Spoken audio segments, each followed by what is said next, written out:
Bonjour à tous pour ce 7e webinaire du cycle annuel du programme Reconnaissance des modèles socio-économiques d'intérêt général. Aujourd'hui, le thème, c'est de savoir articuler les 3 leviers que sont la vision, l'action et la gestion. Alors, pour introduire ce webinaire, juste de rappeler pourquoi ce programme, de dire que l'ensemble des organisations, qu'elles soient publiques ou privées, sont confrontées aujourd'hui à des problématiques extrêmement complexes qui les obligent à re-questionner ou à questionner leur propre modèle socio-économique. Et cela fait une dizaine d'années, 12 ans, qu'une recherche empirique a été lancée sur le sujet des modèles socio-économiques et plus particulièrement sur ceux d'intérêt général. Et toute cette connaissance a été capitalisée pour être partagée. C'est pour ça qu'Ulramo, avec ses partenaires, que sont la Fondation Total, la Croix-Rouge française, le ministère de l'Éducation nationale et la Banque des territoires, ont souhaité lancer ce programme de reconnaissance des modèles socio-économiques d'intérêt général qui répond à 3 objectifs. Tout d'abord, de partager une culture commune sur la diversité des modèles socio-économiques et du coup de permettre à chacun de pouvoir se repérer et se positionner parmi cette diversité. Et puis, on l'a vu depuis déjà le mois d'octobre dernier, les modèles socio-économiques, c'est un sujet qui est complexe. Et donc, l'un des objectifs également de ce programme, c'est de pouvoir apprendre collectivement à piloter cette complexité. Alors, pour ceux qui nous suivent déjà depuis quelques temps, vous savez que ce programme est animé par une série de webinaires tous les 3e jeudis du mois. Et comme vous le voyez à l'écran, cela fait déjà depuis le mois d'octobre dernier qu'on a lancé ce cycle de webinaires avec deux premières thématiques que l'on a abordées jusqu'à présent. L'année dernière, c'était l'objectif de comprendre ce que sont les modèles socio-économiques. Ensuite, depuis le début 2021, on a traité de l'hybridation d'un modèle socio-économique en creusant chacun des 3 piliers que sont les richesses humaines, les leviers financiers et puis les alliances. Et aujourd'hui, ce mois-ci, on ouvre une nouvelle thématique qui est de conduire le changement à l'œuvre quand on pense modèle socio-économique avec le thème du jour, savoir articuler vision, gestion et action. Alors, qu'est-ce qu'on vous propose aujourd'hui dans ce webinaire? Le Rameau va préciser finalement quels sont ces 3 leviers, vision, action et gestion, et pourquoi c'est important de les articuler. Et ensuite, on aura 3 témoignages qui vont venir illustrer chacun de ces leviers avec d'une part l'Union nationale des CPIE, l'accélérateur 21 de la Croix-Rouge française et l'Institut ISBL. Et puis, pour terminer, comme chaque fois, on reviendra sur le contenu du programme et bien sûr les dates qu'il faut avoir en tête. Alors pour commencer, je me retourne vers Charles Benoît qui va nous expliquer les 3 leviers, la vision, l'action et la gestion. Charles Benoît, c'est à vous. Bonjour à tous, très heureux effectivement de pouvoir partager ce retour d'expérience. Alors, j'ai coutume de dire que lorsque nous avons créé en 2006 le laboratoire de recherche empirique sur la co-construction du bien commun, notre promesse était très claire, elle n'était pas de simplifier une réalité qui ne l'est pas, mais d'apprendre à piloter la complexité auxquelles sont confrontées l'ensemble des organisations publiques et privées. Et il est évident que s'il y a bien une question finalement qui est complexe, c'est comment finalement aborder cette question du levier de transformation des modèles d'intérêt général. Alors, nous avons mis une quinzaine d'années pour pouvoir élaborer à la fois, dans un premier temps, finalement, quelles sont les mutations d'intérêt général et sur quel levier de transformation elles reposent, et comment elles peuvent se traduire au niveau très concrètement d'une organisation. Et nous verrons que effectivement le modèle socio-économique dont on va parler de façon plus précise dans la suite de ce webinaire est un des éléments clés justement de cette transformation. Alors c'est pour ça que finalement ce 7e webinaire arrive après les explications finalement des différents angles pour appréhender le sujet et puis bien évidemment quels sont les leviers concrets que l'on peut avoir dans un modèle socio-économique.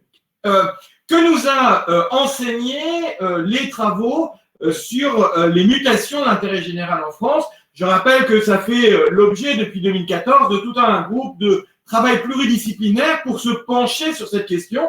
Et la première réponse dès 2015, dès le rapport sur intérêt général, nouveaux leviers, nouveaux enjeux, nouvelle gouvernance, nous étions arrivés à la conclusion que par définition, l'intérêt général n'était pas définissable et que c'était d'ailleurs pour ça que ce concept avait été progressivement inventé sur 1500 ans et qu'en revanche, il reposait sur 3 leviers d'activation complémentaires. L'un reposant sur la gestion, sur la question finalement de la loi et de la norme pour pouvoir réguler. Et cette question de la gestion régulatrice, finalement, est très en lien, bien évidemment, avec la question de la démocratie représentative et, bien évidemment, l'apanage, finalement, du pouvoir public dans sa capacité d'arbitrage de la question de l'intérêt général. Dans une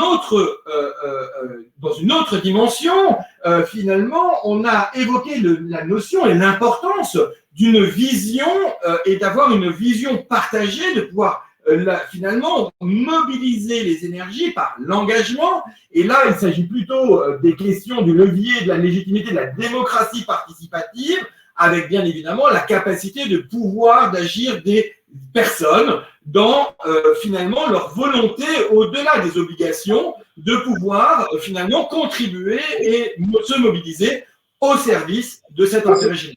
Et puis le troisième levier d'activation de l'intérêt général, celui qui est plutôt oublié, en tous les cas qui a été un peu mis sous le boisseau entre ces 2 dimensions de gestion et de vision, en tous les cas en France, c'est celui de l'action, avec la démocratie délibérative, où là, il s'agit plutôt de regarder par la pratique, par l'action des organisations, qu'elles soient publiques ou privées, comment elles peuvent contribuer, être contributrices à cet intérêt général.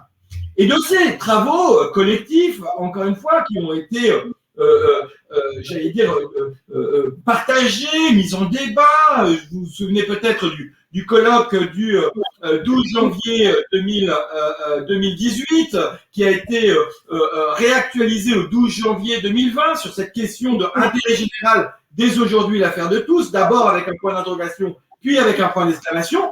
Nous avons cherché à regarder justement au niveau des organisations comment cela finalement se traduisait très concrètement, très opérationnellement parlant. Est-ce qu'il y aura une forme de translation entre la façon d'appréhender l'intérêt général dans notre collectif et la façon d'une organisation, finalement, d'avoir elle-même ses leviers de transformation sur le sujet?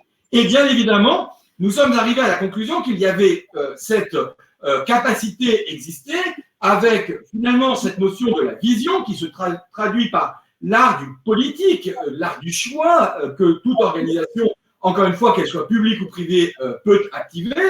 Là, bien évidemment, de l'exécution et de tenir compte finalement des règles, des normes, des systèmes de gestion, qu'ils soient collectifs ou individuels, c'est-à-dire autodéterminés par l'organisation.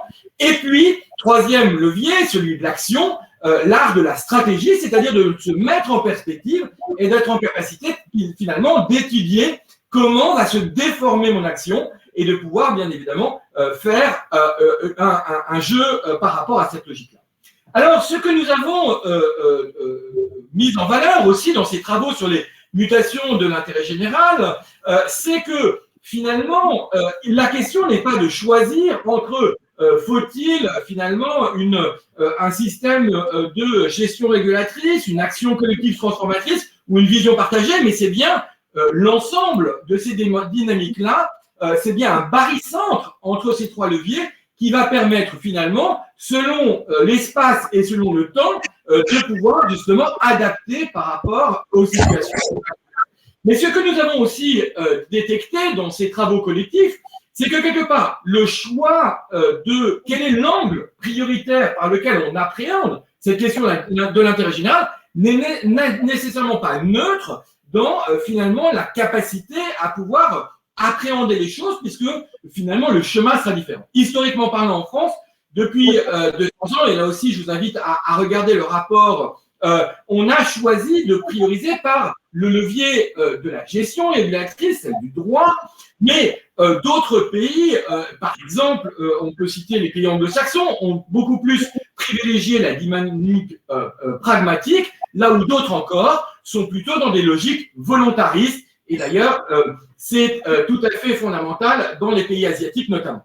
Et ce qui est très intéressant de voir, au-delà des différences de culture, c'est que au niveau des organisations, on retrouve cette même dynamique. C'est-à-dire que finalement, les chemins pratiqués par les organisations peuvent provenir de la vision en premier, de l'action en premier ou de la gestion en premier. Et ces chemins sont spécifiques selon la porte d'entrée choisie. Mais encore une fois, il s'agit bien d'avoir un équilibre entre ces trois dynamiques. Le fait d'avoir choisi l'un ne veut pas dire qu'il est prédominant, mais quelque part qui va orienter le chemin, qui va me permettre d'arriver finalement à ma contribution, à mon impact, à ma capacité à contribuer à cet intérêt général. Et le dernier point que l'on voulait soulever, c'est de pouvoir l'illustrer par rapport aux travaux que nous avons publiés l'été dernier sur les liens entre les objectifs de développement durable et les entreprises. Il était très intéressant de voir que les entreprises elles-mêmes ont en fonction finalement de leur ADN des portes d'entrée très différentes et même dans un même univers.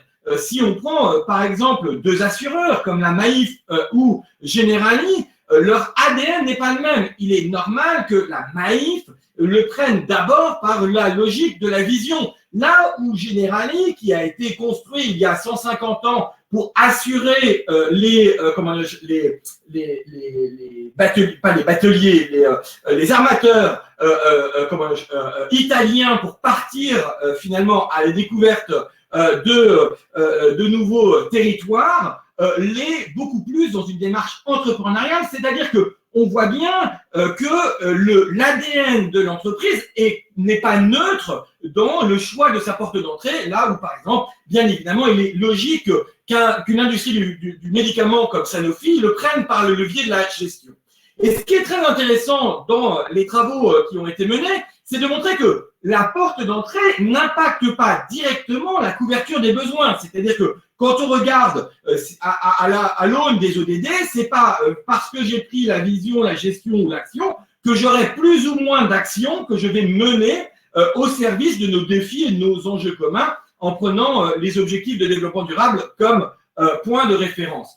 Mais c'est bien dans l'articulation de l'exécution. Et si on regarde en tout petit, je n'ai pas le temps de le détailler, mais je vous invite vraiment à regarder ce benchmark qui a été publié en partenariat avec le groupe Vive en juillet dernier, parce que justement, si on regarde le groupe Vive, très clairement, la façon dont a structuré le chemin est parti par la promesse finalement de notamment la constitution de ce groupe, la promesse mutualiste qui a fondé la vision a été suivie par cette politique de gestion des ODD, et d'ailleurs c'est très intéressant de voir qu'ils ont choisi cette logique de l'engagement des ODD comme un système de gestion qui permet d'unir là où dans le groupe il y a des entités, des rôles extrêmement différents et bien évidemment qui se traduit après en termes d'action. Donc ce que l'on souhaite mettre en avant de façon extrêmement précise, c'est que finalement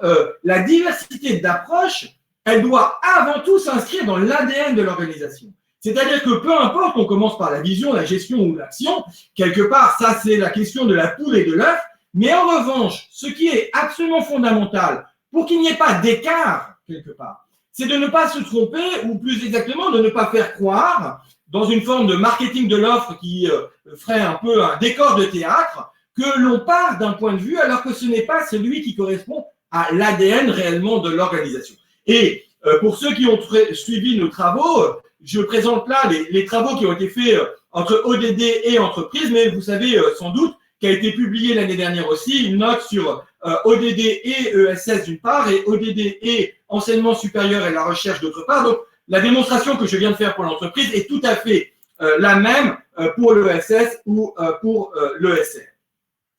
Le dernier point sur lequel il me semblait important de revenir, et peut-être pour descendre un peu le niveau du débat, parce que j'ai bien conscience que en présentant aussi rapidement ce qu'il nous a fallu 15 ans pour modéliser et ce qu'il a fallu 7 ans pour pouvoir partager et avoir une définition commune sur ce sujet-là. Et je vous invite, pour ceux qui sont intéressés, à aller regarder le récit de la redécouverte de l'intérêt général qui a été remis à l'Assemblée nationale, au CESE et au Commissariat au plan lors de la session du 12 janvier dernier, de revenir à des choses beaucoup plus concrètes et beaucoup plus pragmatiques, puisque tel est l'enjeu de ces webinaires, et de dire que sur chacun de ces dynamiques de vision, de gestion et d'action, bien sûr, il est possible aujourd'hui, et il est même nécessaire d'innover.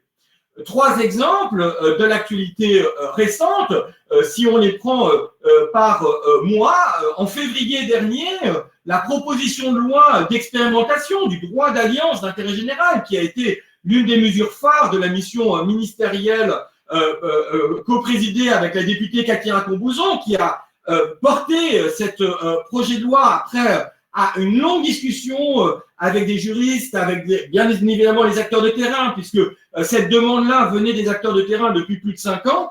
Et bien finalement, cette proposition de loi qui a été déposée, et notamment ses articles 1 et 2, montre à quel point finalement cette question de l'alliance, puisque c'est de ça dont il est question, un des 3 leviers des modèles socio-économiques, finalement est un angle mort aujourd'hui qu'il est absolument important de mettre en valeur dans les expérimentations comprises. Ça, c'était février. Si on prend mars, exemple en mars, sur la vision, cette fois-ci, le kit pratique, connaissance des dynamiques régionales qu'a publié l'Observatoire des partenariats pour rendre compte finalement des spécificités de nos 13 grandes régions métropolitaines et de voir qu'on ne travaille pas, on ne fait pas alliance de la même façon, on ne traite pas des fragilités prioritaires qui sont spécifiques à chaque territoire de la même façon, et le porte d'entrée d'ailleurs des acteurs n'est pas le même en Occitanie et en Pays de la Loire, et c'est bien normal, et donc le comprendre, c'est aussi accepter que derrière un cadre commun, on puisse avoir bien évidemment des spécificités territoriales qui puissent être valorisées au moment où, dans le cadre des contrats de relance et de transition écologique, l'ensemble des pays sont en train de, l'ensemble des territoires, pardon, sont en train de redéterminer leur projet de territoire pour préparer la contractualisation avec l'État au moment de juin prochain. Eh bien, il était important de redonner cet éclairage des spécificités territoriales, comment chacun des acteurs se mobilise au service des fragilités de leur territoire. Et puis, dernier point, et non des moindres, puisque bien évidemment, au cœur de l'action, nous l'avons dit depuis les 6 premiers webinaires, et nous le réaffirmerons à ce 7e webinaire, bien évidemment, l'équilibre de la maison, le modèle socio-économique est au cœur de l'action, et donc l'outil de parcours ad hoc, modèle socio-économique dont nous aurons l'occasion de reparler dans ce webinaire, ce mois-ci, qui correspond avec le lancement de la formation sur les modèles socio-économiques que nous avons co-construit depuis 18 mois maintenant avec l'AFF, bien évidemment, et l'actualité de ce mois d'avril.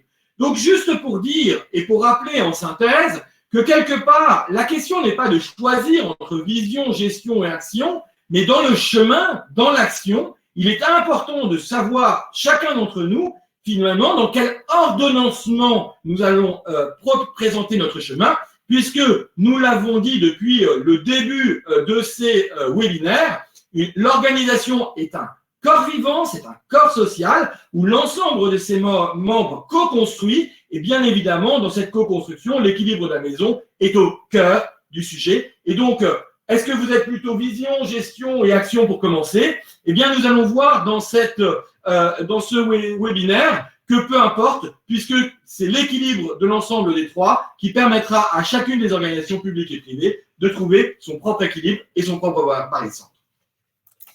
Merci Charles Benoît. Donc ça nous fait une bonne transition pour ouvrir les 3 témoignages qui vont illustrer finalement chacun de ces 3 leviers. On va avoir le réseau des CPIE qui va nous exprimer pourquoi le modèle socio-économique pour eux a été un outil ou est un outil de dialogue entre les élus et les directions. On a la chance également d'avoir l'accélérateur 21 de la Croix-Rouge française qui va nous présenter ce qu'est l'accélérateur et en quoi c'est un modèle innovant pour le propre modèle socio-économique de la Croix-Rouge française. Et enfin, on a également la chance d'avoir l'Institut ISBL qui nous dira finalement quelle est la place du droit quand on parle de modèle socio-économique d'intérêt général. Donc, 3 témoignages pour éclairer chacun de ces leviers.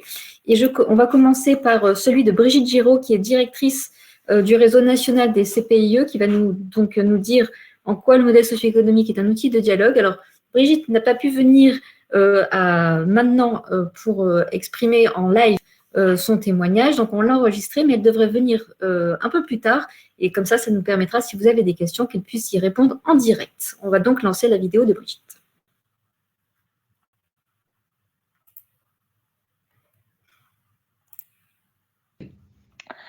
Bonjour à toutes et à tous. Merci au Rameau de m'avoir invité.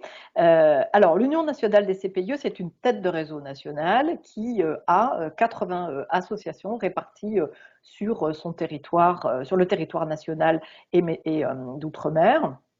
Et ce sont environ 800 salariés, on a un réseau assez fortement employeur, et 11 250 membres et bénévoles qui sont dans ce réseau.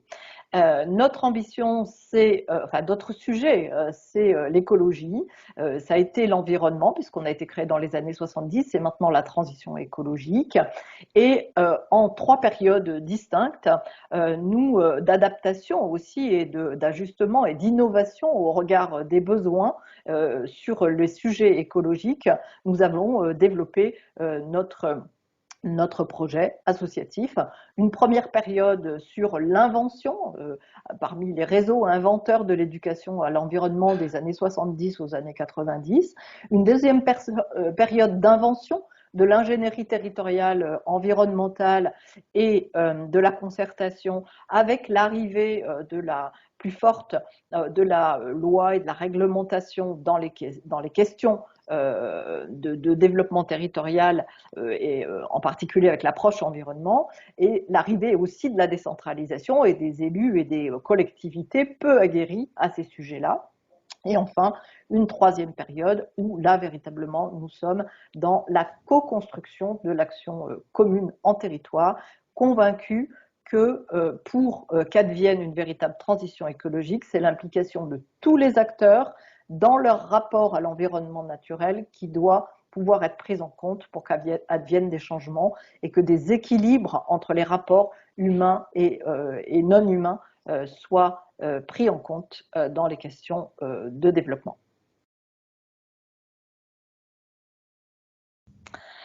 Alors, pour l'Union nationale des CPIE, dans les années 2010 et suivantes, le principal déclencheur, c'est le fait que le rapport entre les têtes de réseau nationales et la puissance publique change assez fondamentalement. C'est-à-dire que la mission, voire même l'utilité des têtes de réseau est questionnée par la puissance publique qui se demande dans un contexte de raréfaction de l'argent public national, qui se demande quelle est véritablement la valeur ajoutée des têtes de réseau, est-ce qu'il y en a une, et qui se demande dans quelle mesure, pour faire un petit peu lapidaire, ce n'est pas tant que ça, est-ce que ce ne sont pas des centres de coûts plus qu'autre chose.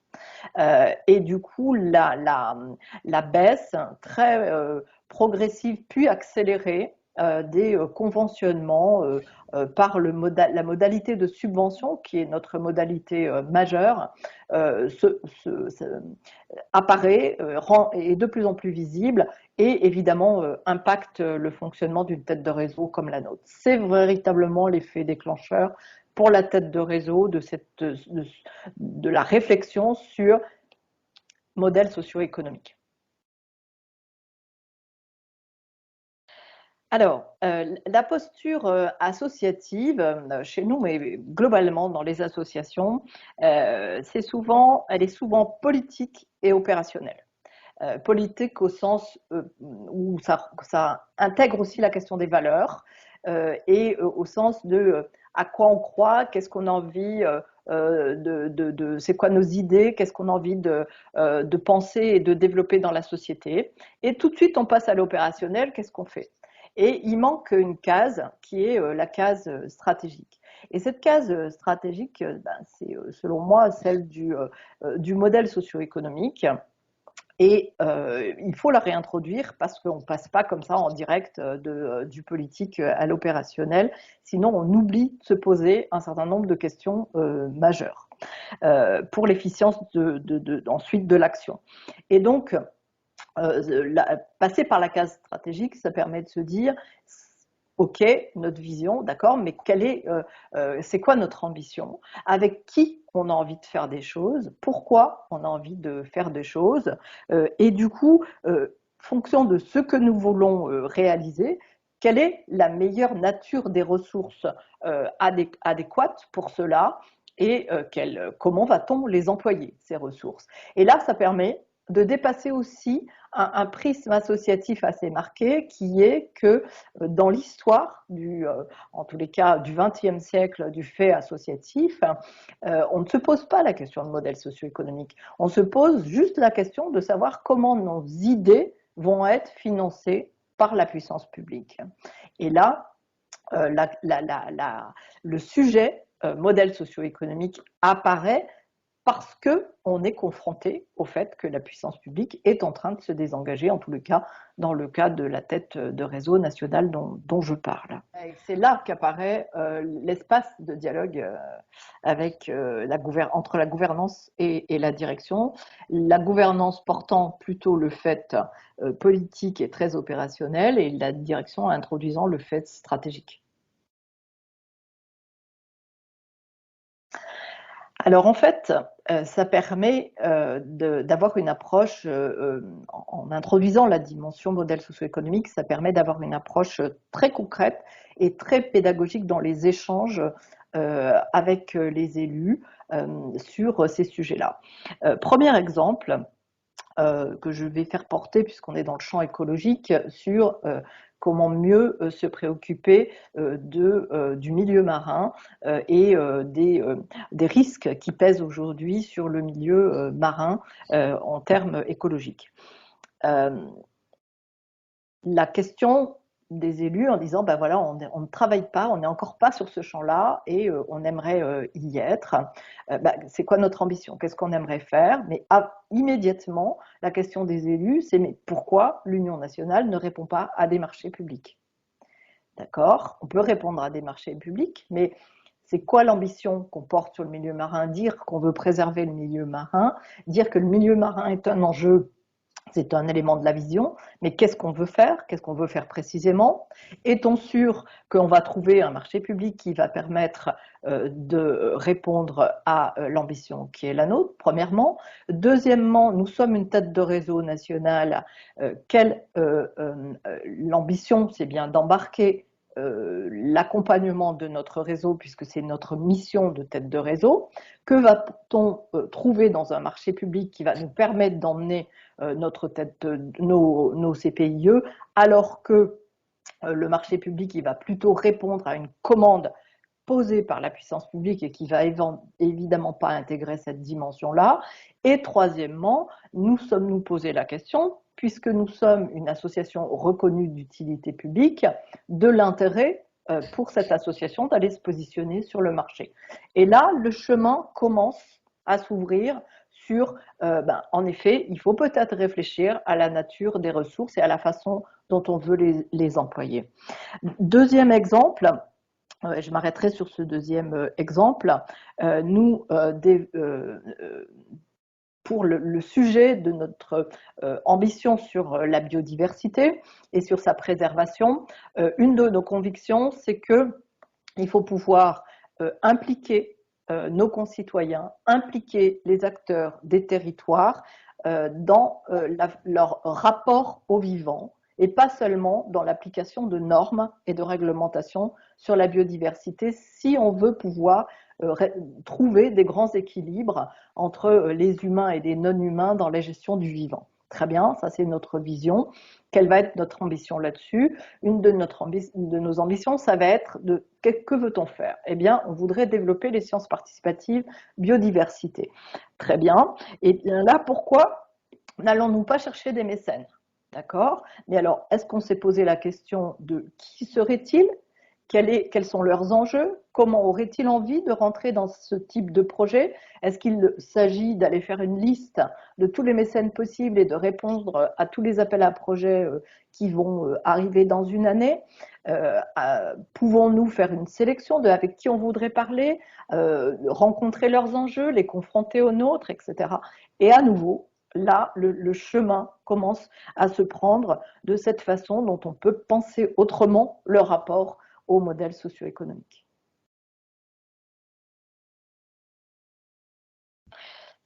Alors, ça a des résultats quand même assez tangibles, même s'il y a encore du chemin à parcourir.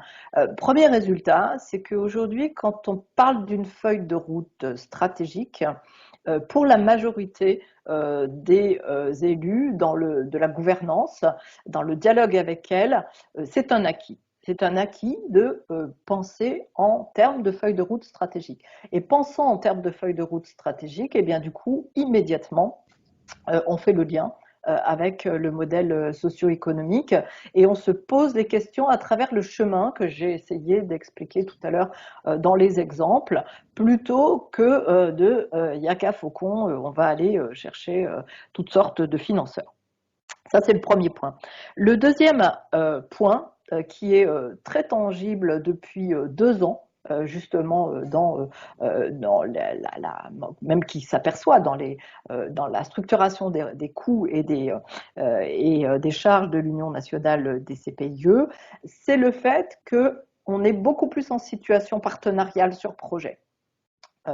Il est normal, et c'est une de nos missions, c'est notre raison d'être quasiment, que d'agir avec et pour notre réseau. Donc là, il y a bien sûr le rapport avec les CPIE membres de chez nous, mais nous avons des partenaires extérieurs sur projet et souvent, nous en sommes des chefs de file et ça se voit donc dans la production des comptes annuels de l'Union nationale des CPIE. C'est très tangible depuis 2019 et ça augmente. Et enfin, sur la question des perspectives, ça va nous amener maintenant à nous poser dans un cran encore plus structurel, c'est quoi la question de c'est quoi qu'est-ce que ça va changer de plus fondamentalement dans la structure de notre réseau, en interne, dans l'articulation entre ces échelons territoriaux, local, régional, national, et dans l'articulation entre ces échelons-là et des alliés potentiels, puisque des piliers des modèles économiques sont les alliances. Quelles alliances territoriales et quelles alliances nationales et quelle articulation entre tout ça. Et c'est cette étape-là à laquelle nous sommes rendus aujourd'hui.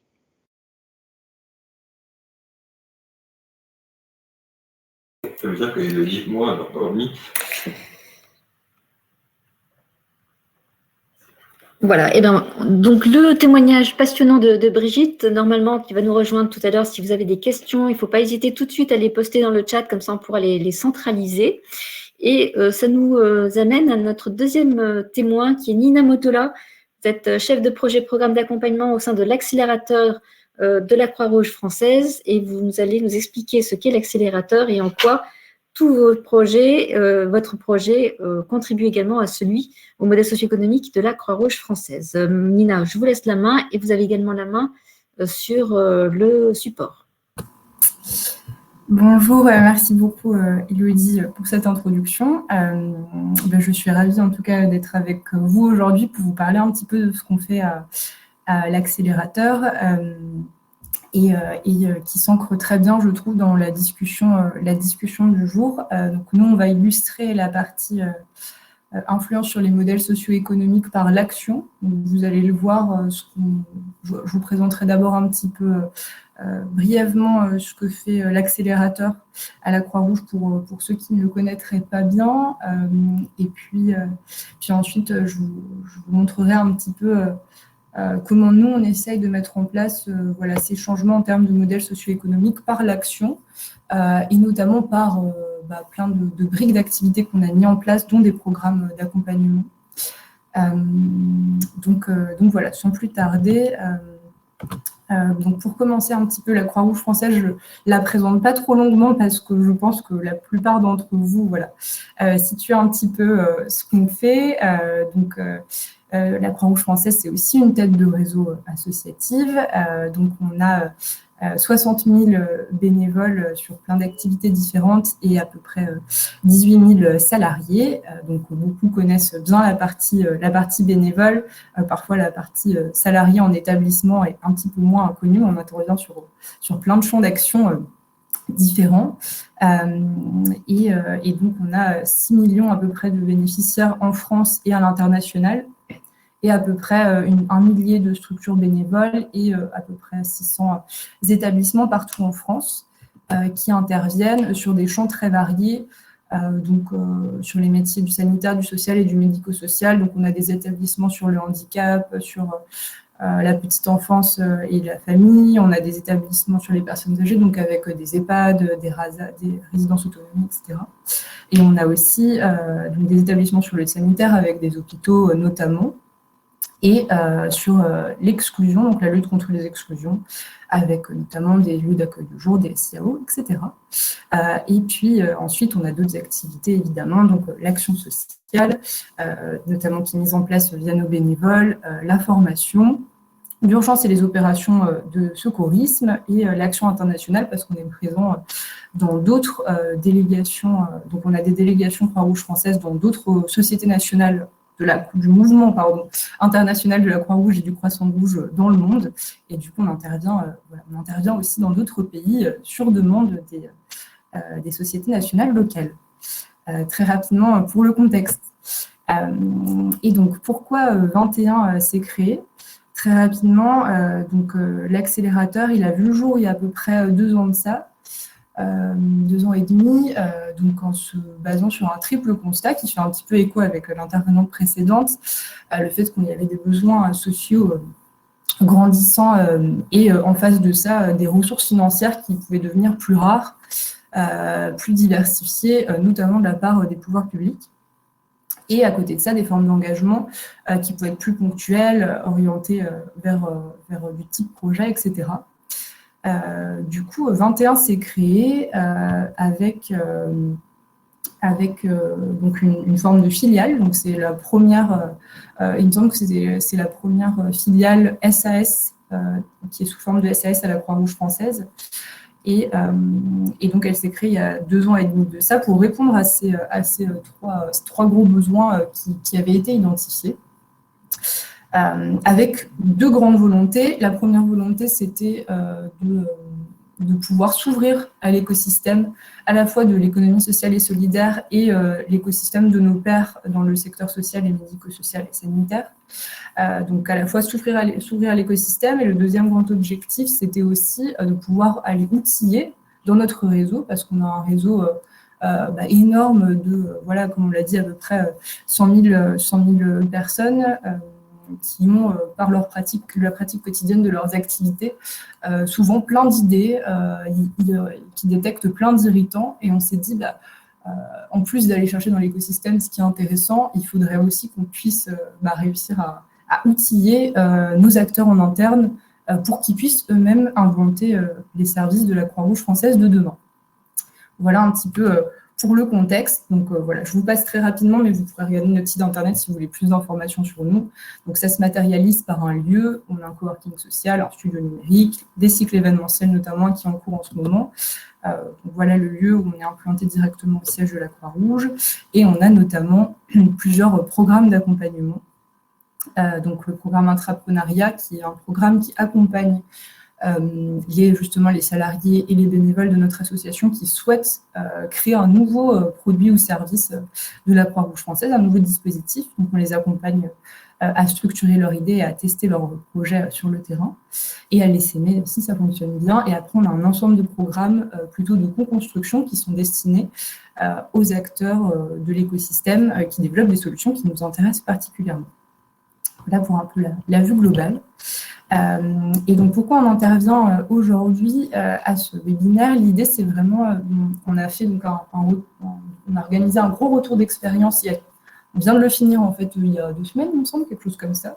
Donc, c'était un gros exercice où on a mobilisé beaucoup de nos parties prenantes en interne, nos partenaires, nos acteurs Croix-Rouge sur le terrain avec qui on est en contact, pour regarder si on remplissait bien, ou en tout cas, parce qu'on a 2 ans et demi d'expérience, donc serait un peu prétentieux de se donner un impact qu'on n'a pas encore complètement, mais en tout cas, si on était sur la bonne route pour atteindre nos objectifs d'impact, et notamment en termes d'influence sur le modèle socio-économique de la Croix-Rouge française.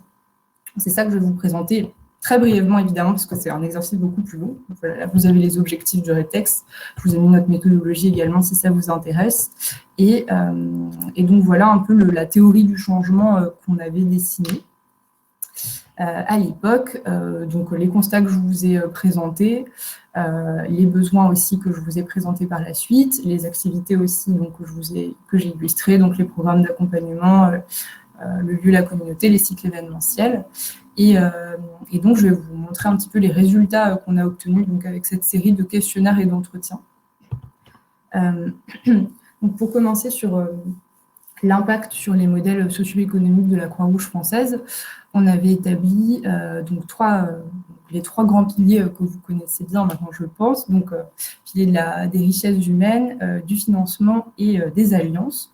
Donc, notre objectif, évidemment, c'était d'avoir un impact par l'action et notamment par les programmes d'accompagnement qu'on développe à 21, avoir un impact sur ces modèles-là. Donc, on va commencer avec les richesses humaines. Ce qu'il faut savoir, donc à la Croix-Rouge française, la Croix-Rouge mobilise déjà l'ensemble des leviers de richesses humaines, parce que c'est une énorme association et du coup, donc il y a déjà, donc comme je vous l'ai dit, énormément de bénévoles, des salariés.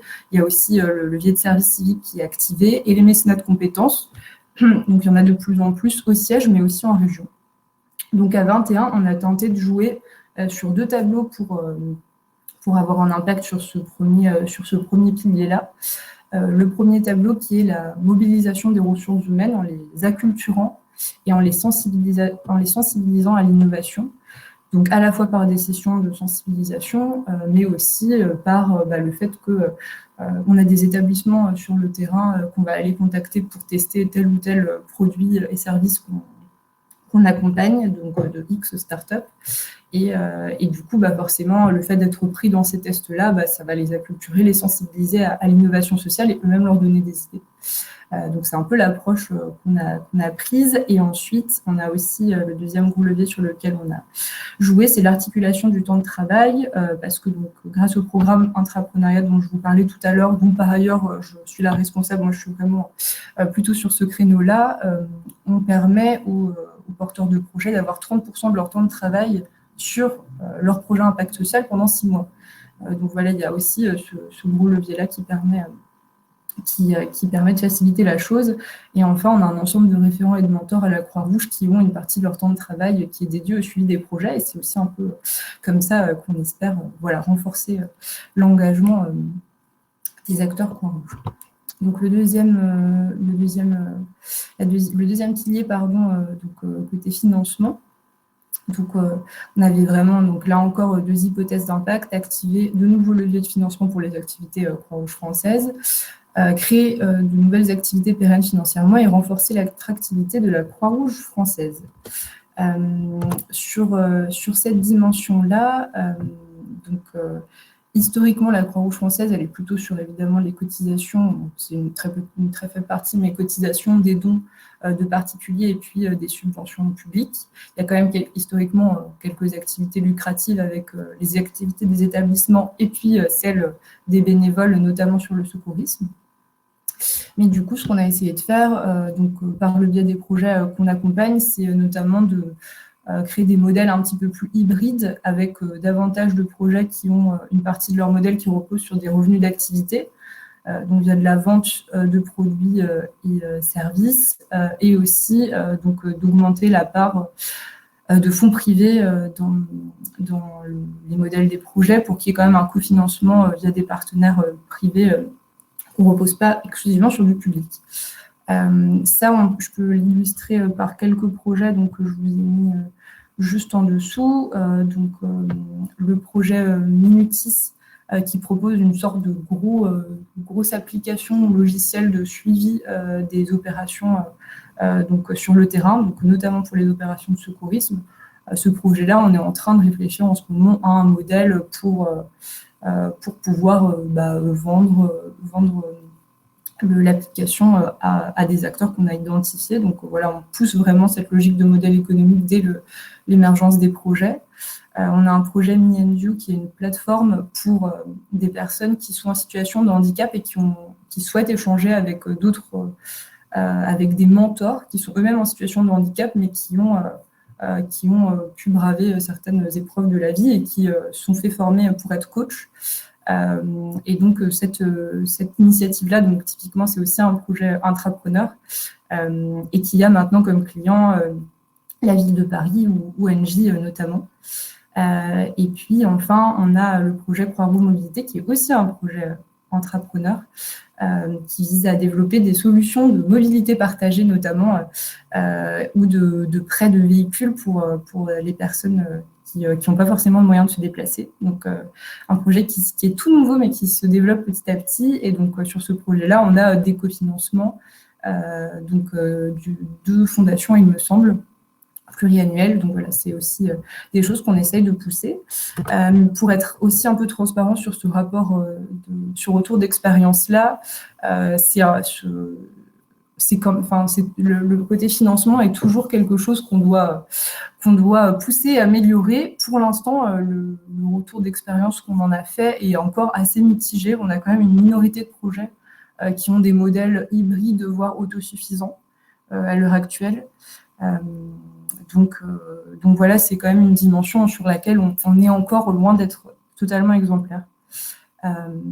Donc voilà là-dessus. Et puis sur la partie renforcer l'attractivité de la Croix-Rouge française, 100% de nos partenaires considèrent que le partenariat avec 21 a fait évoluer positivement leur image de la Croix-Rouge française. Donc sur cet objectif, hypothèse d'impact-là, on est assez bon. Je finis rapidement sur l'impact sur le troisième levier, donc les alliances. Donc, il y avait plusieurs objectifs qui va faire un peu écho à ce que je disais avant. Donc, créer de nouveaux modèles d'alliance et créer une offre de transformation et de structuration pour le secteur social, sanitaire et médico-social. Donc, on a plusieurs types d'alliances qui ont pu être créées. Des grosses alliances avec des partenaires, notamment l'OETH, APF France Handicap, ou la Fondation Roche, avec qui on a développé des programmes d'accompagnement spécifiques, donc avec qui on collabore maintenant pour aller accompagner des projets innovants sur nos thématiques communes. Donc là, en l'occurrence, le handicap et puis les données de santé.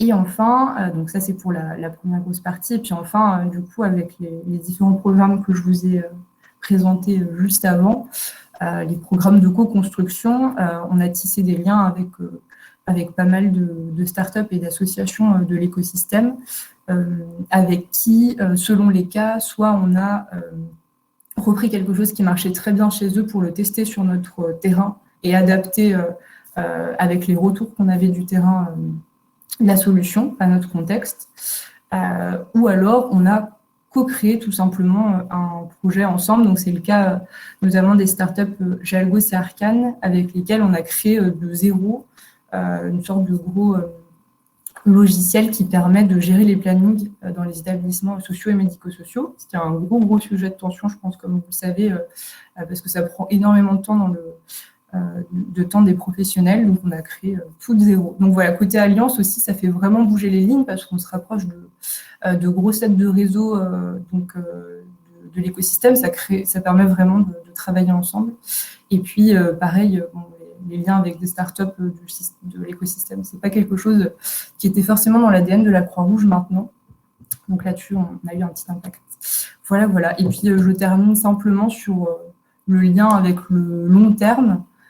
Ce qu'on espère aussi pouvoir avoir comme impact, évidemment, ce que je vous ai présenté avant, c'est les moyens pour arriver à cet impact-là, mais bien sûr, c'est avoir un impact sur les personnes qui sont accompagnées par la Croix-Rouge et puis les acteurs. Donc là, je vous ai résumé brièvement nos objectifs de ce côté-là.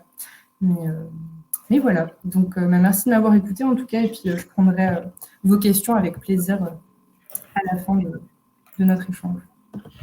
Merci infiniment pour ce témoignage. Alors, j'en profite juste pour dire que c'était à trois titres, j'allais dire, que vous interveniez et merci.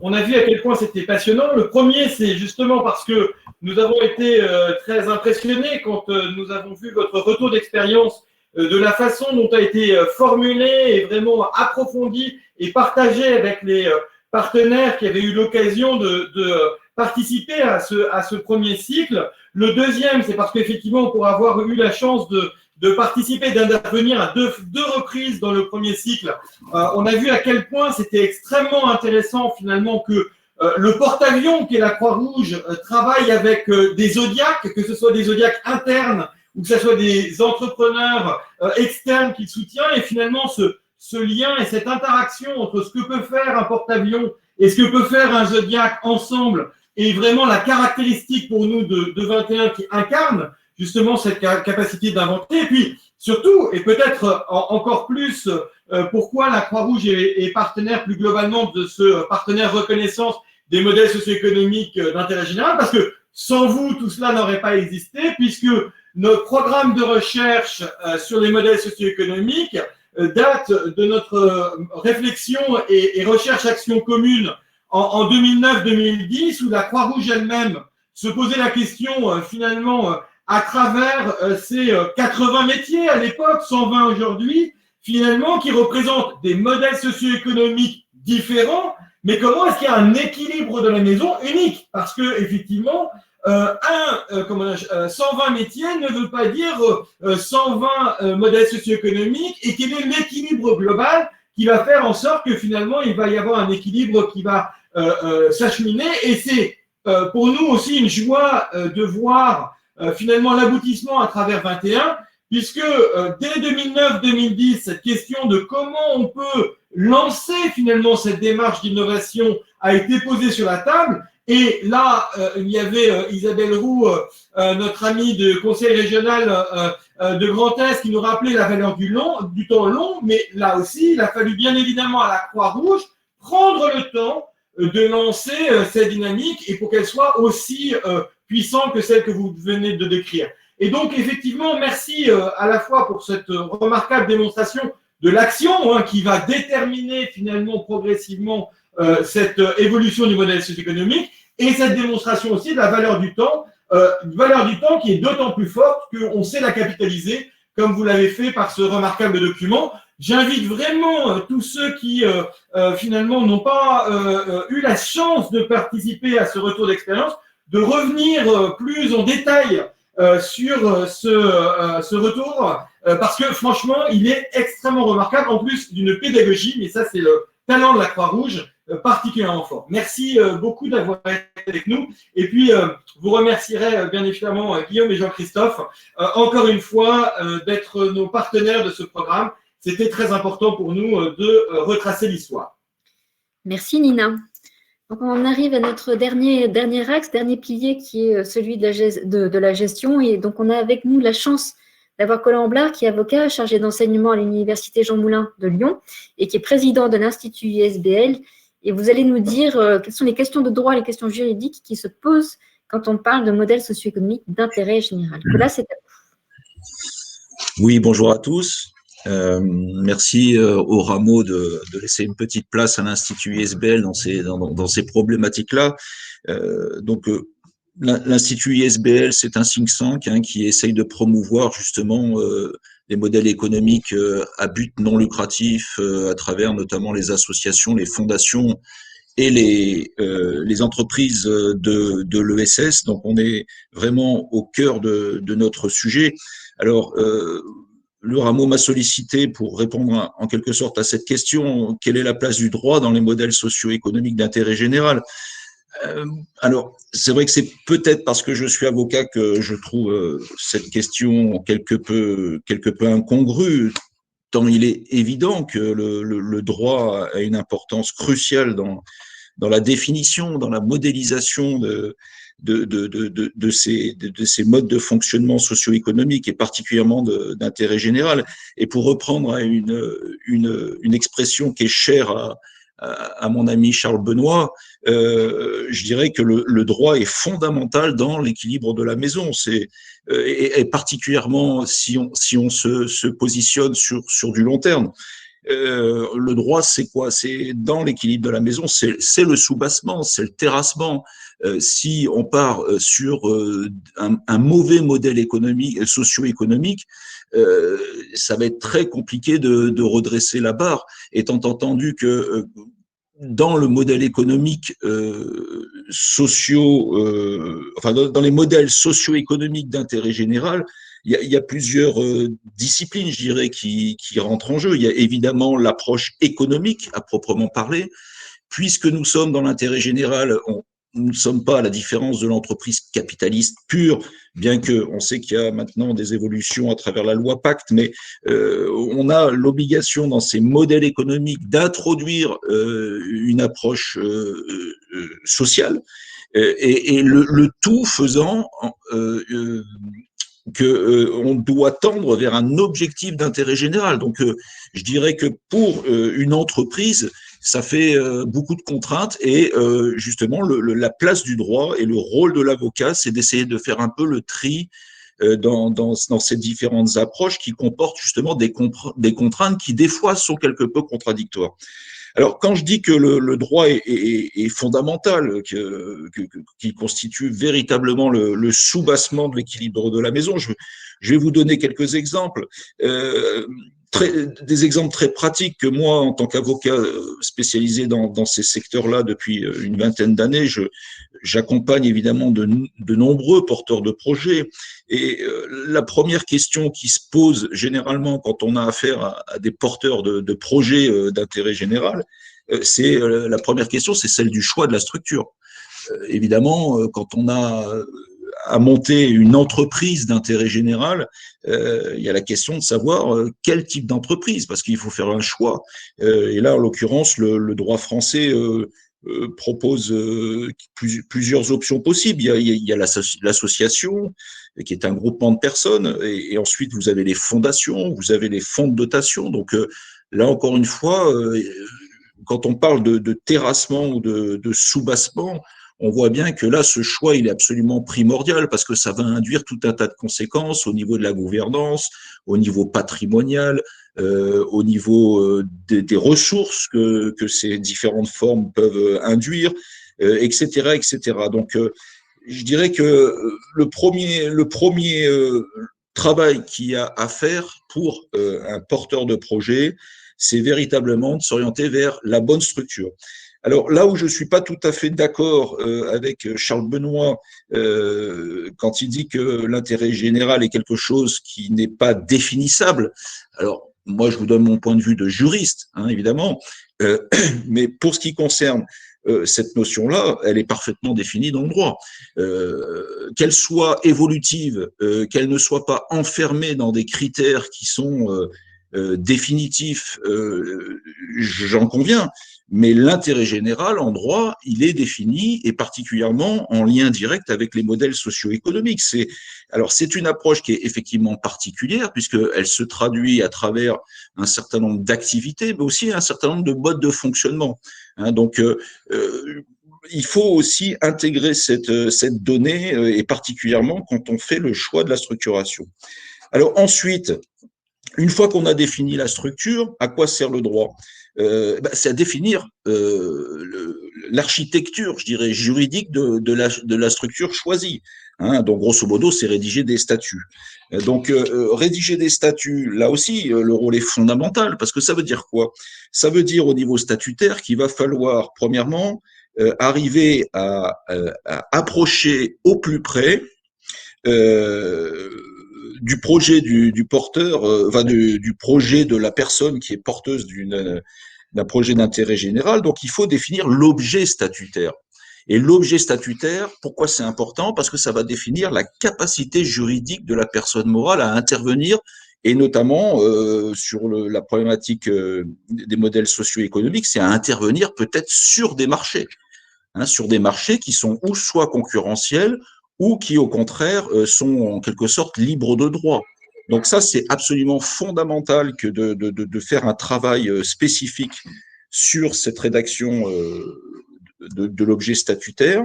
Ensuite, au niveau des statuts aussi, quelque chose de fondamental qui a un impact direct sur les modèles socio-économiques, c'est l'organisation de la gouvernance.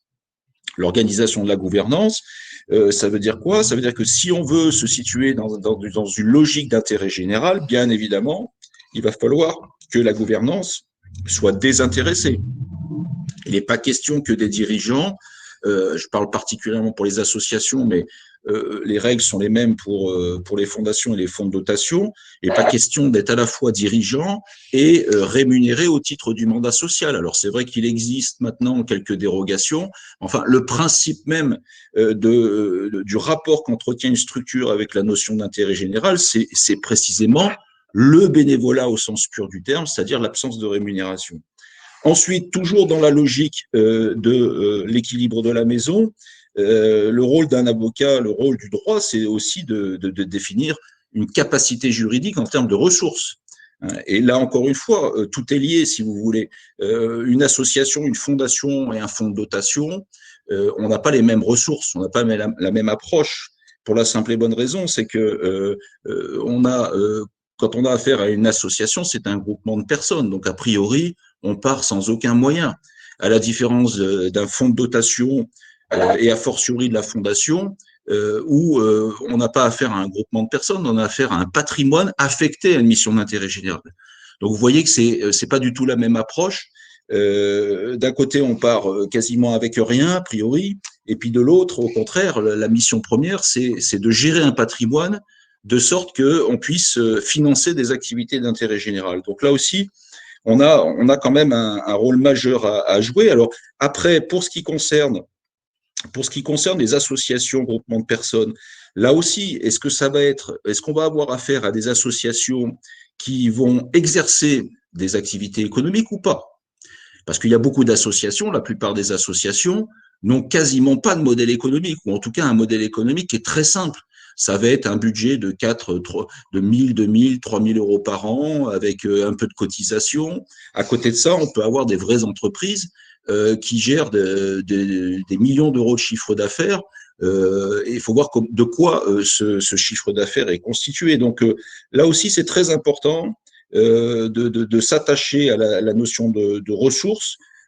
Brigitte Giraud, que je connais très bien par ailleurs, me disait tout à l'heure que les subventions avaient fortement diminué ces 10 dernières années au profit des revenus d'activité.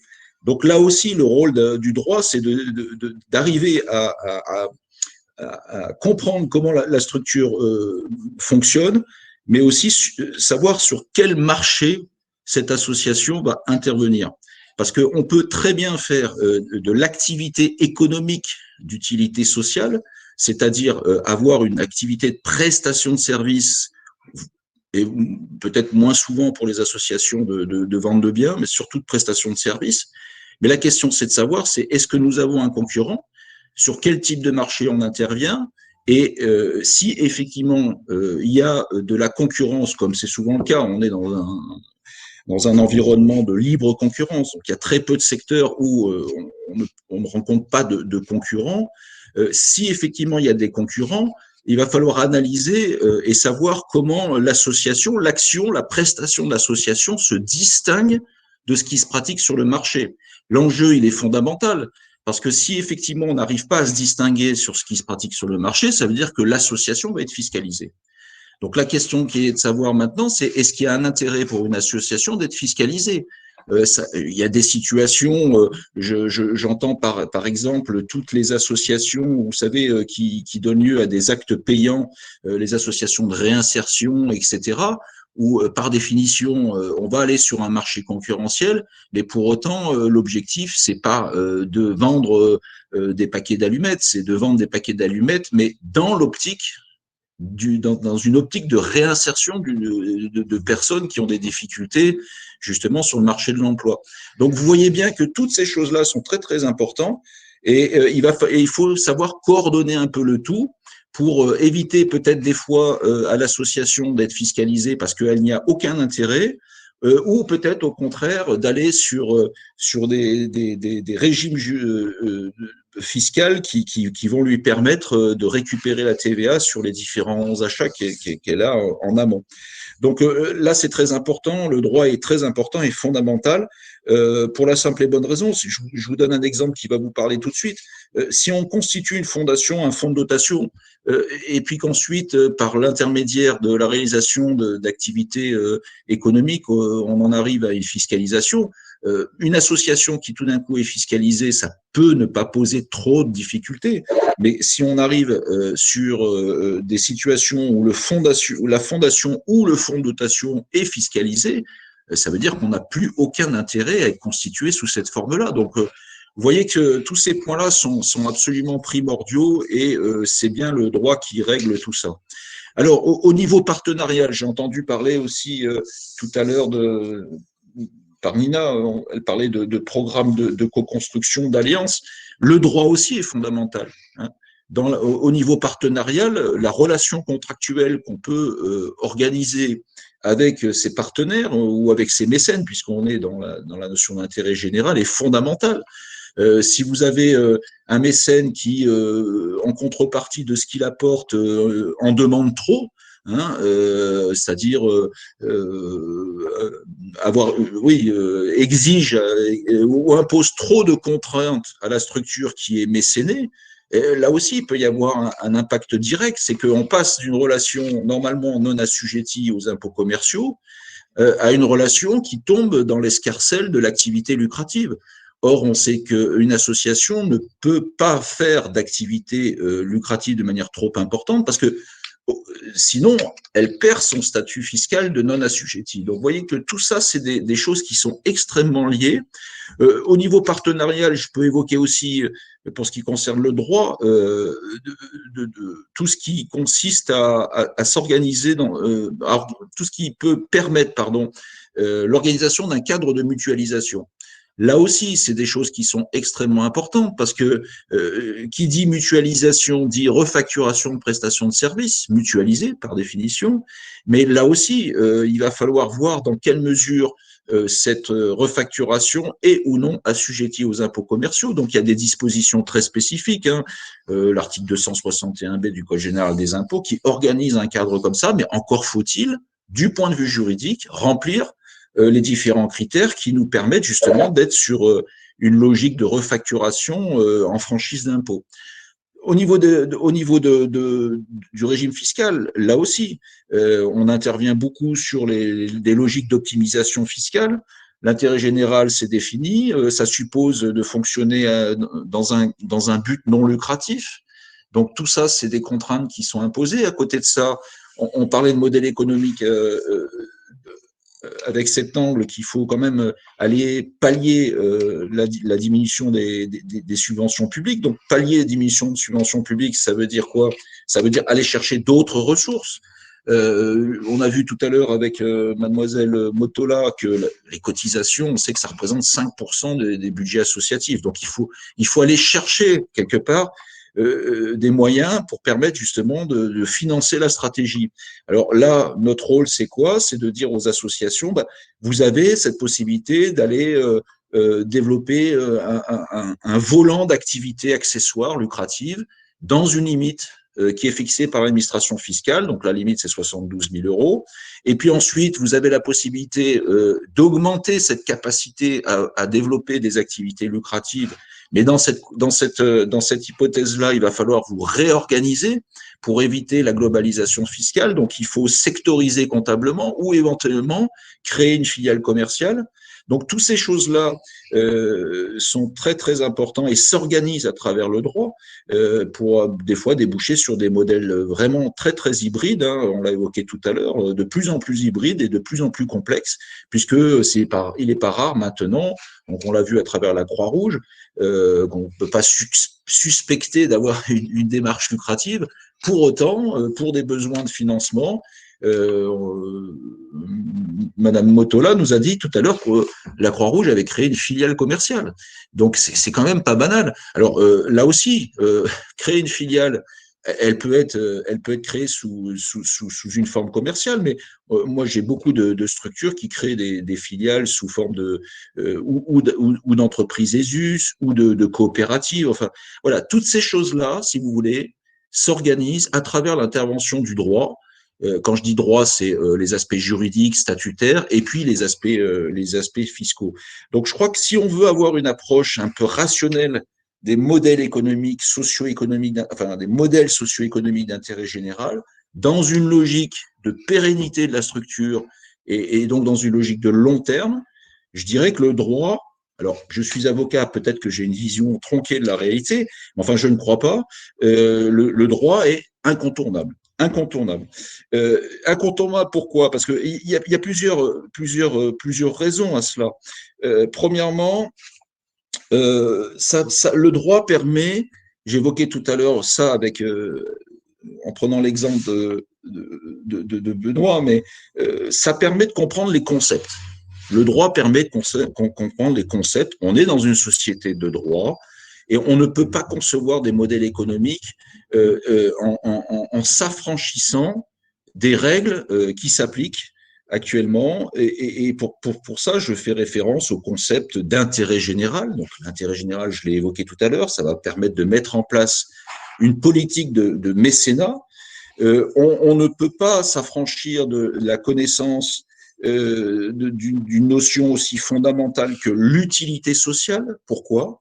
Parce que l'utilité sociale va permettre aux associations de facturer des prestations de services sans aucune limite et sans aucun risque de fiscalisation, parce que précisément, cette fameuse plus-value sociale ajoutée à l'activité économique va faire en sorte, et ça c'est dans l'instruction fiscale de 98, va faire en sorte que l'association puisse développer du chiffre d'affaires sans limite possible, dans la mesure où on est hors champ concurrentiel ou dans la mesure où on se distingue au regard des critères, le produit, le public, le prix et la publicité, on se distingue de ce qui se fait sur le marché concurrentiel. Il y a cette notion aussi d'utilité publique.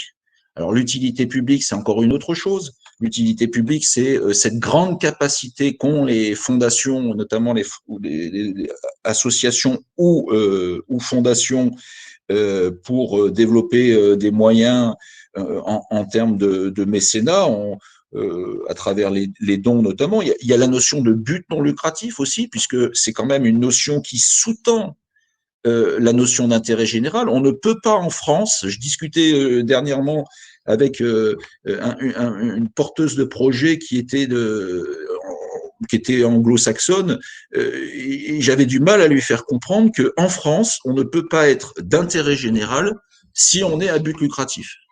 Voilà. Donc, il faut maîtriser ces concepts-là si on veut mettre en place, si on veut vraiment travailler de manière fine la mise en œuvre de modèles socio-économiques. Alors, pour revenir à l'Institut ISBL, c'est son rôle, je crois, que de préciser tous ces concepts pour partir sur des bases saines.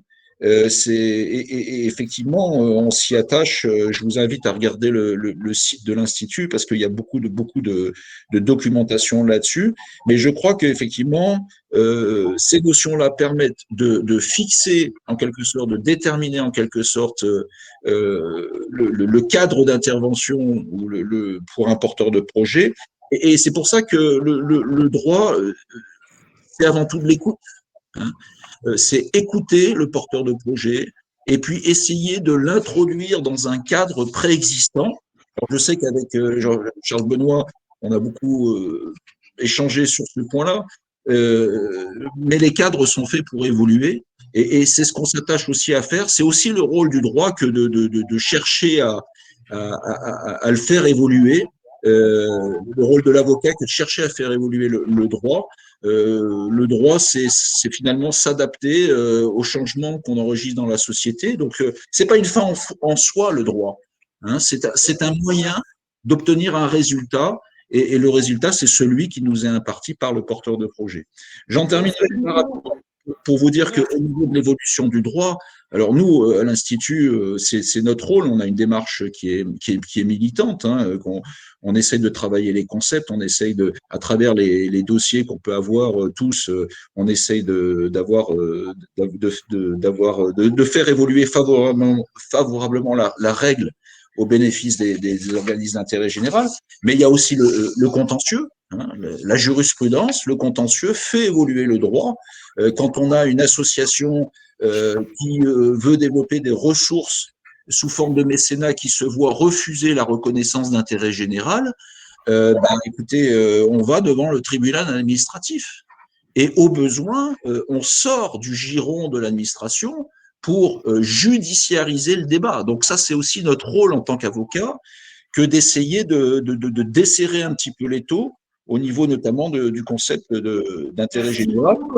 Merci infiniment pour ce témoignage. Et effectivement, j'invite vraiment tout le monde à aller sur le site de l'ISBL et s'inscrire à la newsletter. Si d'ailleurs, dans le cadre de ce programme sur un an, nous avons choisi vraiment d'avoir comme fil conducteur cette newsletter d'ISBL, c'est vraiment parce que c'est une source d'information extrêmement précieuse et diversifiée. Et donc, là aussi, le croisement de regard est très important.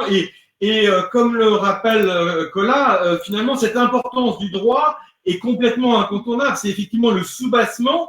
Et pour paraphraser Jean-Paul Delevoye, on sait bien que l'innovation, c'est une désobéissance qui réussit. Et donc, la question, c'est quel risque prend-on quand on décide d'innover, quand on est une structure d'intérêt général? Eh bien, finalement, il est très important de maîtriser, de connaître ces dimensions de droit. Ça a été le cas quand Emmaüs, pendant des années, n'a pas donné de salaire, mais des pécules, et donc a pris le risque par rapport au droit. Unicité, avant que le service civique n'existe, de dédommager les bénévoles, ce qui était strictement interdit, mais il savait très bien, finalement, le risque qu'il prenait. Et donc, pour que cette désobéissance qui réussit, selon Jean-Paul Delevoye, ne soit pas une désobéissance civile, eh bien, effectivement, il est absolument fondamental d'intégrer cette dimension du droit dans la question, bien évidemment, des modèles socio-économiques et, quelque part, de voir bien le soubassement d'où partons pour pouvoir, effectivement, le faire évoluer. Et l'importance de cette évolution,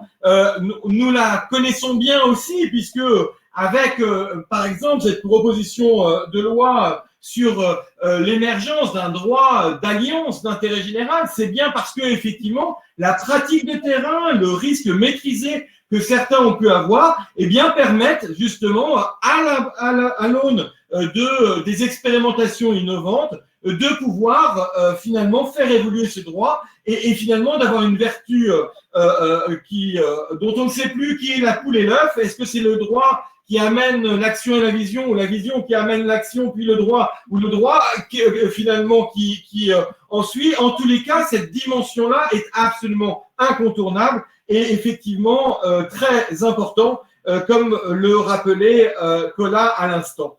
Alors, Charles Benoît, je voudrais quand même rajouter une chose qui est quand même assez fondamentale, excuse-moi, c'est que dans votre démarche vision, action, gestion, je dois dire que le droit, ma vision du droit ne s'y retrouve pas nécessairement, parce que le droit intervient aussi au niveau de la vision.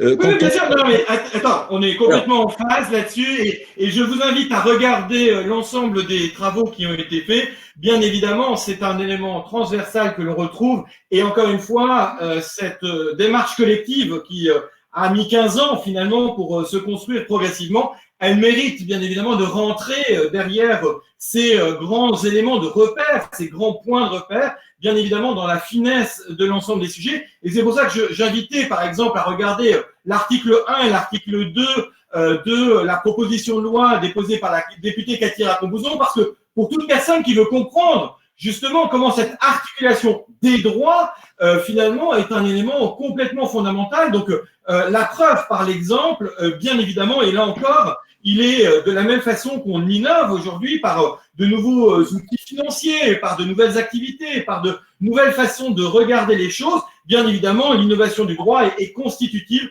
de cette question de l'évolution des modèles socio-économiques. Et donc, justement, peut-être quelques questions pour nos invités.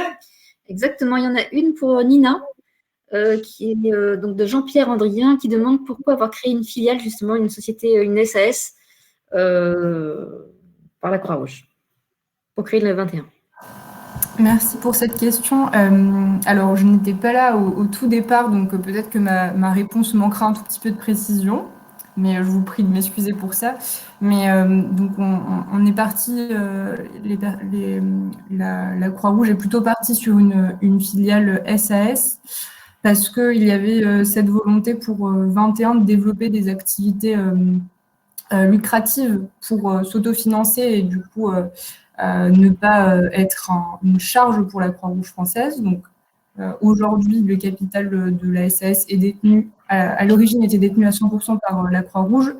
Aujourd'hui, il y a Nexem qui est également rentré au capital, donc pour compléter. Et donc, il y a des activités lucratifs qui sont développés par l'interne parce que nous aussi, on essaye donc de développer un modèle socio-économique qui soit soutenable. Donc, notamment, on loue des espaces de travail, donc en coworking, comme beaucoup de structures le font, et on développe aussi d'autres expertises et d'autres offres de services à destination du secteur. Donc, il me semble que la raison principale était celle-ci, c'était pour se permettre de développer ces activités-là.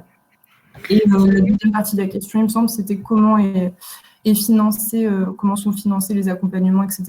Du coup, donc pour l'instant, on repose beaucoup sur nos partenaires, encore un peu beaucoup sur nos partenaires financiers, mais on développe de plus en plus donc des fondations, notamment, enfin tous les partenaires qui apparaissent dans la diapo, et on développe de plus en plus du coup ces activités justement génératrices de revenus pour avoir un semblant d'autonomie. Voilà.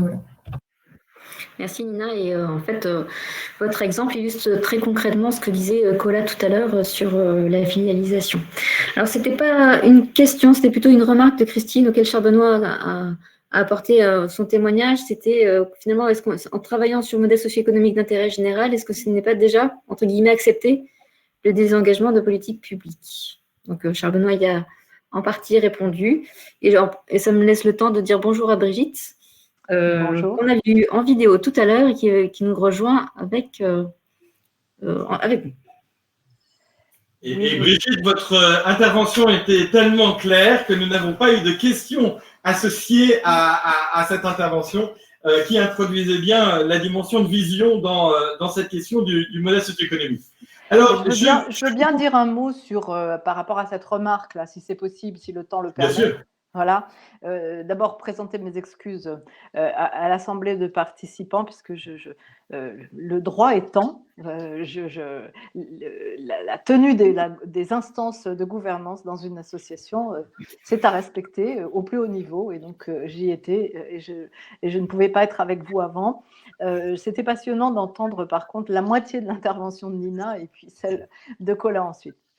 Sur cette remarque qui a été faite, ça me donnait envie de réagir sans faire un long développement. Juste dire que nous-mêmes qui nous inscrivons dans le temps long et qui est un réseau de taille modeste, mais ça me rassure de voir que des très gros réseaux comme la Croix-Rouge s'inscrivent aussi dans le temps long et sont en plein changement. Ça me donne du tonus pour la suite. C'est le fait que dans ce temps long, en fait, on se rend compte que transformer un modèle économique, ça prend en effet beaucoup de temps parce que ça a à voir avec la vision, etc. Et que c'est véritablement quand on commence à accepter de le faire sur des sujets très précis et en essayant d'être parfaitement raccord entre la vision, le droit, les possibilités des modèles économiques, que ça commence à produire ses fruits. Et paradoxalement, par rapport à la remarque qui est là, dans notre cas à nous, ce dont je voulais juste témoigner à l'instant, c'est que accepter de changer et de s'ouvrir à des formes auxquelles dont on n'était pas coutumier jusqu'alors, c'est-à-dire que nous, on était comme beaucoup d'associations subventionnées par la puissance publique. Quand on accepte de s'ouvrir à d'autres formes, plus privées de financement, paradoxalement, qui revient en premier? La puissance publique, pour nous faire des propositions et des offres qu'elle ne nous faisait pas avant.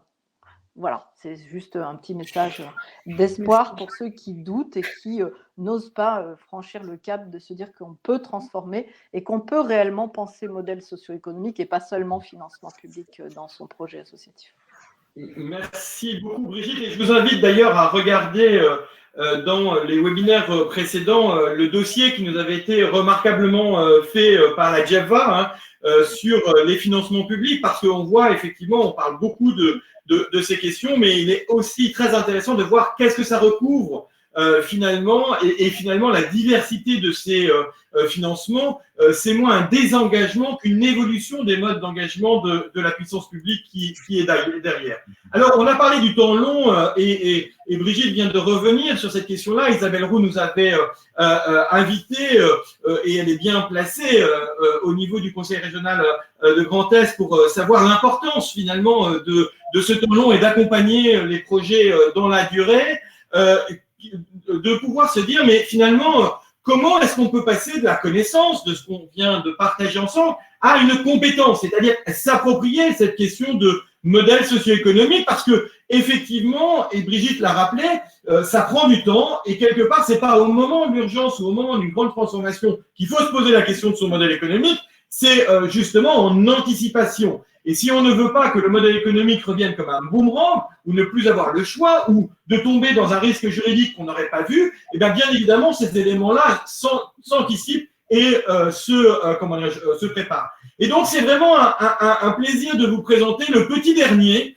Mais vous voyez, il a fallu 15 ans pour que le Rameau produise ce petit document qui introduit ce que nous avons appelé les collections parcours ad hoc. Alors pourquoi ad hoc? C'est bien évidemment un jeu de mots. Il ne s'agit pas du tout du capitaine, mais de A comme autodiagnostic pour évaluer sa solution, de D comme données pour savoir quelles sont les données disponibles dont je peux disposer, de O comme quels sont les outils pour agir efficacement à partir finalement du retour de la pratique des partenaires et des pionniers qui ont pu avant moi faire ce chemin, et puis finalement quelles sont les formations, les outils accessibles pour accroître ses compétences sur le sujet. Et nous ouvrons cette nouvelle collection du Rameau avec les parcours ad hoc sur les modèles socio-économiques pour partager justement tout le fruit de cette réflexion partagée depuis plus d'une décennie, en donnant finalement une capacité à chacun de définir son propre parcours. Et j'insiste sur ce sujet-là, puisque la question et ce qui est au cœur de ce parcours, c'est bien évidemment de pouvoir finalement déterminer quel est mon besoin en fonction de là où je suis. Et finalement, nous sommes loin d'une boîte à outils magique ou de discours miracle. Nous sommes vraiment dans la logique où comment je peux me prendre le recul suffisant à travers un autodiagnostic qui lui aussi a été revu après différentes versions pour justement s'adapter en fonction des retours des uns et des autres. Et vous êtes bien évidemment invités à nous faire un retour sur cet autodiagnostic qui permet de se questionner en toute autonomie finalement de comment je peux décrire mon modèle socio-économique, comment je peux le mettre en perspective par rapport à d'autres modèles qui existent. Il n'y a pas de modèle universel. Nous avons, avec nos amis de l'AFF, eu l'occasion, lors de la 15e rencontre de l'ESR, de faire un descriptif comparatif entre les modèles d'engagement, les modèles de l'enseignement supérieur et de la recherche et les modèles de service public. Bien évidemment, appréhender la diversité de ces modèles et se positionner par rapport à cela est un élément extrêmement important. Et puis, dernier point,